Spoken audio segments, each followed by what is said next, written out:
Ružno pače. Jednog lepog dana u seoskom dvorištu izlegli su se mali pačići. Majka patka je ponosno gledala svoju decu kako izlaze iz jaja.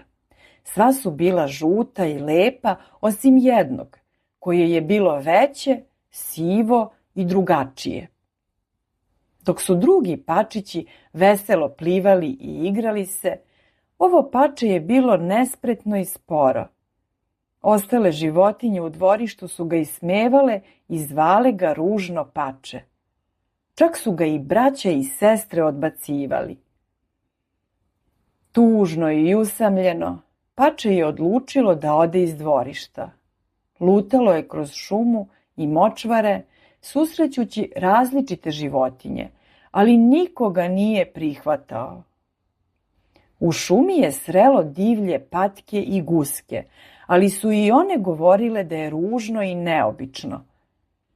Jednom prilikom je prišlo staroj žabi koja je gledala u vodu i rekla mu: "Svet je pun iznenađenja, samo treba da sačekaš svoj trenutak." Pače nije razumelo njene reči, ali je nastavilo svoje putovanje. U jednom trenutku prolazili su lovci i pače je moralo da se sakrije, uplašeno od njihovih pušaka. Dugo se skrivalo između trske i gledalo kako patke i druge ptice beže pred opasnošću. Hladna zima je stigla. Sneg je prekrio zemlju, a jezero je zamrzlo. Pače je jedva pronalazilo hranu, trpelo je hladnoću i osjećalo se sve slabije. Jednoga dana našlo je utočište kod jednog čoveka koji ga je nahranio i brinuo o njemu dok zima nije prošla.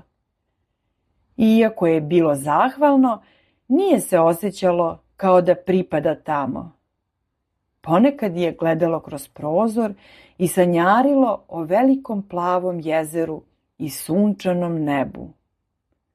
Kada je stiglo proleće, sunce je ogrejalo i otopilo led na jezeru.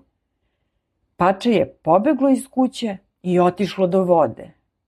Tamo je ugledalo grupu predivnih labudova koji su graciozno plivali po jezeru. Očarano njihovom lepotom, ružno pače je prišlo, očekujući da će ga odbaciti kao i svi drugi. Međutim, labudovi su ga prihvatili. Kada je pogledalo svoj odraz u vodi, shvatilo je da više nije ružno pače. Postalo je prelepi labud. Njegovo srce se ispunilo radošću, nežno je širilo krila i osjetilo snagu u svom telu. Sada je znalo da nikada nije bilo ružno, već samo drugačije i da je oduvek pripadalo labudovima. Sa osmehom je zaplivalo među njima, prihvaćeno i voljeno. Od tada je ružno pače živjelo srećno sa svojom novom porodicom, uživajući u lepoti prirode i slobode.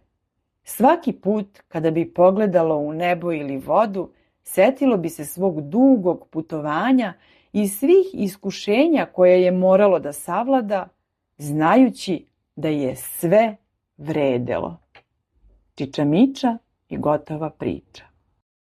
Slušamo priče, gradimo jezičku osnovu za čitanje. Zašto? Jer je svaka reč važna. U okviru online škole bogatimo rečnik, slušamo lepe rečenice, pratimo redosled dešavanja radnje.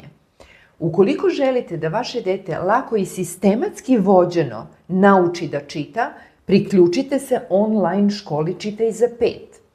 I ne zaboravite da zapratite YouTube kanal Čitaj za 5.